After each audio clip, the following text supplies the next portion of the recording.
দেবতা ভর করেছে, তা না হলে শুধু প্রধানমন্ত্রী হয়ে এই কাজ সম্ভব হতো না মোদী পক্ষের। সোমবার দীঘায় অমৃত ভারত স্টেশনের উদ্বোধনের কার্যত মোদী স্তোতেই ভরিয়ে দিলেন সাংসদ শিশির অধিকারী। এদিন দেশের বিভিন্ন প্রান্তে অমৃত ভারত স্টেশনের ভার্চুয়াল উদ্বোধন করেন প্রধানমন্ত্রী নরেন্দ্র মোদী।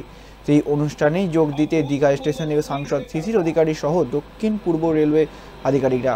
এদিন প্রধানমন্ত্রী নরেন্দ্র মোদী দেশের 550টি অমৃত ভারত স্টেশনের ভিত্তিপ্রস্তর স্থাপন করেন। এই স্টেশনগুলির উন্নত ব্যবস্থাও থাকবে। এই কাজে খরচ হবে প্রায় 40,000 কোটি টাকা। এছাড়াও দেশের বিভিন্ন প্রান্তে প্রায় 1500 ওভারব্রিজ এবং আন্ডারব্রিজ তৈরি করা হবে। এই ব্রিজগুলি ভারতীয় রেল স্টেশনের বিভিন্ন স্টেশনকে যুক্ত করবে। পুরো ভারতে দেশের অন্যান্য অংশের যোগাযোগ এই কেন্দ্রীয় প্রকল্পে যথেষ্ট কার্যকরী হবে।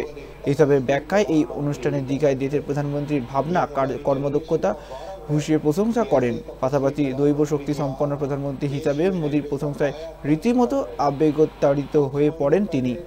प्रधानमंत्री जी ने 508 स्टेशनों का আমাদের যে দর্শনীয় স্থানগুলো, সমুদ্র, পাহাড়, নদী, জায়গাগুলোকে মন্দির সুন্দর করে তোলা এবং সুন্দর করে তুলে এমপ্লয়মেন্ট জেনারেশনের গতিটাকে আরও বাড়িয়ে দেওয়া এবং মানুষের নিত্য প্রয়োজন যা জিনিস আছে রেগুলারলি যে জিনিস দরকার, ওটা ফার্স্ট প্রথম রান।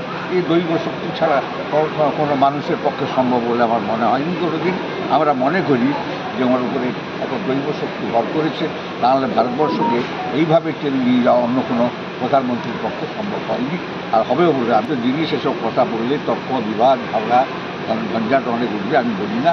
এটা মানুষ বুঝতে পারছে যে রেলকে একবারে পিছনে ফেলে দেওয়ার একটা হীন পরিকল্পনায় চক্রান্ত চলছে এবং সেই চক্রান্ত মানুষ উপলব্ধি করছে এবং এগুলার যে যার উত্তর সে আপনি পেয়ে যাবে। কারো কিছু অসুবিধা দেখেছি, দীঘা থেকে দিল্লি এক সুপারফাস্ট ট্রেন তাকে জুড়তে হবে এবং পাহাড়, নদী, পাহাড় এবং রাজধানী তাকে যুক্ত করে একটা সুন্দর ট্রেন উপহার দেওয়া।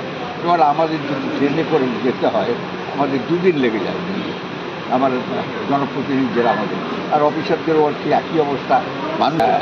হলদিয়াকে টার্গেট করে কলকাতায় বন্দর এবং হলদিয়া বন্দর আর তাকে টার্গেট করে আমার যদি সাউথ ইন্ডিয়াকে আর কি যুক্ত করতে হয়, ভারতবর্ষকে যুক্ত করতে হয়, এই একমাত্র রুট হচ্ছে একবারে দীঘাকে জলের সঙ্গে কানেকশান করে, এখনই কানেকশান করে দিয়ে ফ্রি ছেড়ে দেওয়া, একবারে গুডস ট্রেন এবং প্যাসেঞ্জার ট্রেনকে ছেড়ে দেওয়া, যাতে পূর্ব ভারতে একটা বিশাল বড় উন্নয়ন হবে, যে উন্নয়ন অনেক